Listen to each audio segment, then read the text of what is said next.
بسم اللہ الرحمن الرحیم۔ امام حسین بن علی کی شہادت کا واقعہ۔ قتل حسین اصل میں مرگ یزید ہے، اسلام زندہ ہوتا ہے ہر کربلا کے بعد۔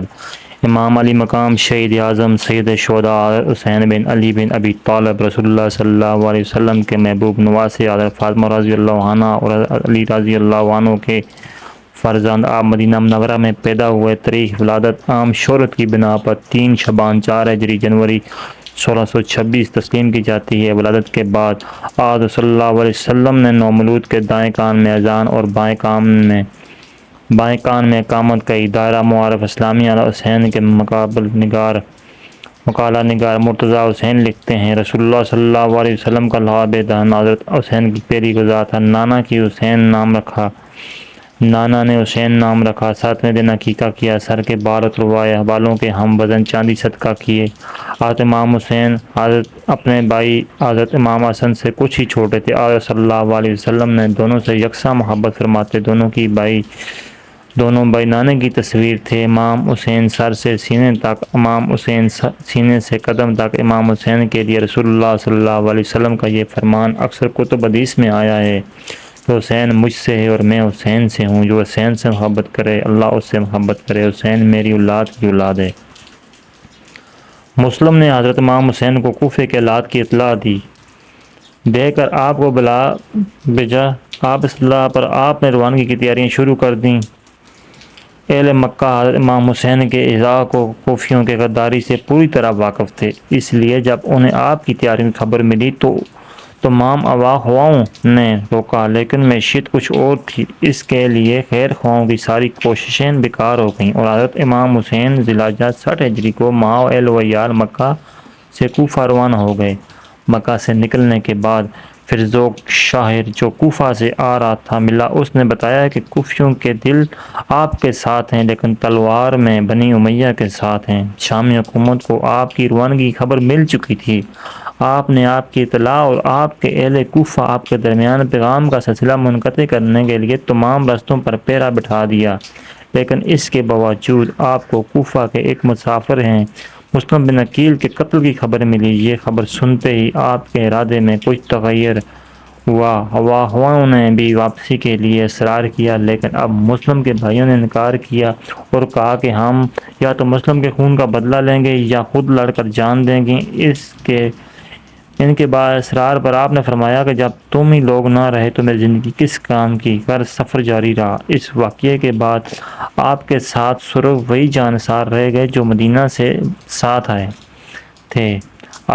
حسین بن علی آگے چل کر مقام ذی شم میں حر بن یزید تمیمی 1000 سپاہ کے ساتھ، جیسے ابن زیاد نے امام حسین رضی اللہ عنہ کو گھر سے لانے کے لیے بھیجا تھا، ملا۔ اس سے آپ نے فرمایا کہ میں خود سے نہیں آیا ہوں بلکہ تم لوگوں نے خطوط اور آدمی آئے ہیں، ہمارا کوئی امام نہیں ہے، اگر آپ آ کے ہماری رہنمائی کیجیے۔ اگر تم لوگ اس بیان پر قائم ہو تو میں تمہارے شہر چلوں، ورنہ ہمیں یہیں سے اٹھ جاؤں۔ ہیرا اور اس کے ساتھیوں نے اس کا کوئی جواب نہیں دیا۔ آپ نے کوفیوں کے تمام خطوط کے سامنے ڈیر کر دیے۔ اس نے کہا کہ ہم کو اس سے بحث نہیں ہے، ہمیں تو یہ حکم ملا ہے کہ آپ جہاں کہیں مل جائیں آپ کو لے کر ابن زیاد کے پاس پہنچا دیں۔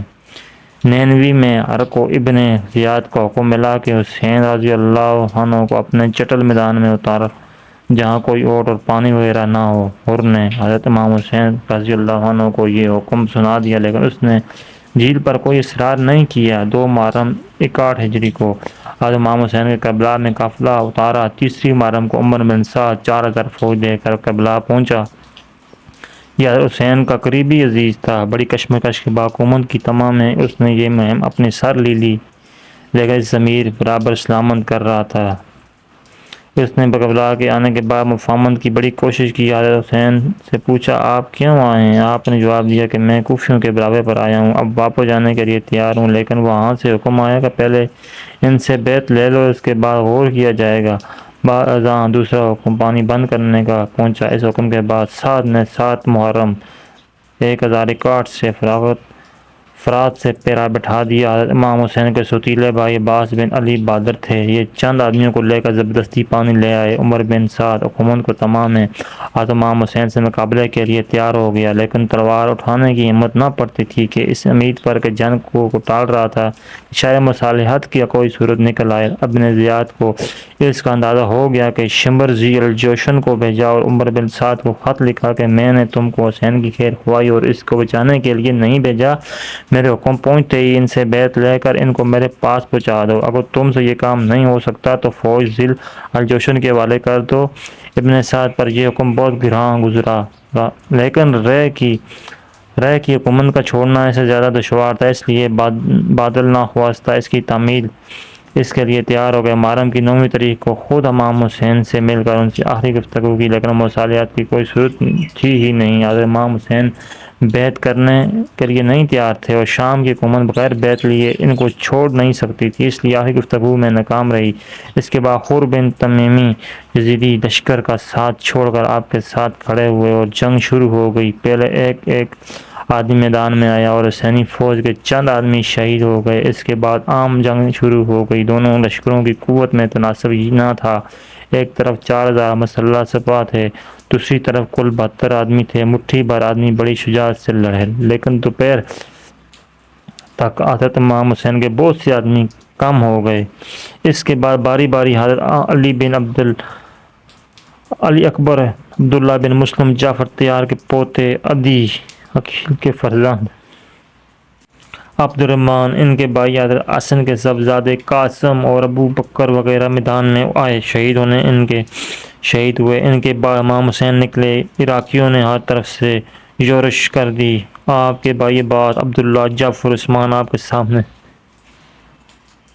سینہ سپر ہو گئے اور چاروں نے شہادت حاصل کی۔ اب حسین کی باری تھی۔ ابو الکلام آزاد انسانی تاریخ کے اس المناک ترین لمحوں کو رواداد اشک نما لفظوں میں کچھ اس طرح رقم کرتے ہیں۔ آپ پر ہر طرف سے نزع شروع ہوئی، آپ نے تلوار چلانا شروع کی، پیدل فوج پر ٹوٹ پڑے اور تنہا اس کے قدم اکھاڑ دیے۔ عبداللہ بن عمار جو کہ خود جنگ میں شریک تھے روایت کرتے ہیں کہ میں نے نیزے سے حضرت حسین پر حملہ کیا اور اس نے بالکل قریب پہنچ گیا، اگر میں چاہتا تو قتل کر سکتا تھا، نعوذ باللہ، مگر یہ خیال کر کے ہٹ گیا کہ یہ عظیم گناہ اپنے سر کیوں لوں۔ میں نے دیکھا کہ دائیں بائیں ہر طرف سے ان پر حملے ہو رہے تھے، لیکن وہ جس طرح مڑ جاتے دشمن کو بھگا دیتے تھے۔ اس وقت کرتا پہنا اور امامہ باندھے تھے۔ واللہ میں نے کبھی کسی شکستہ دل کو جس کا گھر خود ان کی آنکھوں کے سامنے قتل ہو گیا ہو، ایسا شجاع، ثابت قدم، مطمئن اور جرأت مند نہیں دیکھا۔ حالت یہ تھی کہ دائیں بائیں سے دشمن اس طرح بھاگے کھڑے ہوتے تھے جس طرح شیر کو دیکھ کر بکریاں بھاگ جاتی ہیں۔ لڑائی کے دوران میں آپ کو بہت سخت پیاس لگی، آپ پانی پینے فرات کی طرف چلے، مگر دشمن کب جانے دیتا تھا۔ اچانک ایک تیر آیا اور آپ کے حلق میں پیوست ہو گیا، آپ نے تیر کھینچ لیا، مگر اپنے ہاتھ منہ کی طرف اٹھائے تو دیکھو دونوں چلو خون سے بھر گئے۔ آپ نے خون آسمان کی طرف اچھالا اور خدا کا شکر ادا کیا، الہی میرا شکوہ تجھ سے ہے، دیکھ تیرے رسول صلی اللہ علیہ وسلم کے نواسے سے کیا برتاؤ ہو رہا ہے۔ اب بہت دیر ہو چکی تھی۔ راوی کہتا ہے کہ دشمن اگر چاہتا تو آپ کو بہت پہلے قتل کر ڈالتا، نعوذ باللہ، مگر یہ گناہ کوئی اپنے سر لینا نہیں چاہتا تھا۔ آخر شمبر بن ذی الجوشن چلایا، تمہارا برا ہو، کیا انتظار کر رہے ہو، کیوں کام تمام نہیں کرتے؟ اب ہر طرف سے پھر نزع ہوا۔ آپ نے پکار کر کہا، کیا میرے قتل پر ایک دوسرے کو ابھارتے ہو؟ واللہ میرے بعد کسی بندے کے قتل پر بھی اللہ اتنا ناخوش نہیں ہوگا جتنا میرے قتل پر ناخوش ہوگا، مگر اب وقت آ چکا ہے۔ زرع بن شریک تمیمی نے آپ کے بائیں ہاتھ کو بھی زخمی کیا، پھر شانے پر تلوار ماری۔ آپ کمزوری سے لڑکھڑاتے ہوئے لوگ بہت سے پیچھے ہیں، مگر سنین بن انس نے بڑھ کر آگے نیزہ مارا، آپ زمین پر گر پڑے۔ آپ نے ایک شخص سے کہا سر کاٹ لے، وہ سر کاٹنے کے لیے لپکا مگر جرأت نہ ہوئی۔ سنین بن انس نے دانت پیس کر کہا خدا تیرا ہاتھ شل کر ڈالے، پھر جوش سے اترا، آپ کو ذبح کیا، سر تن سے جدا کیا۔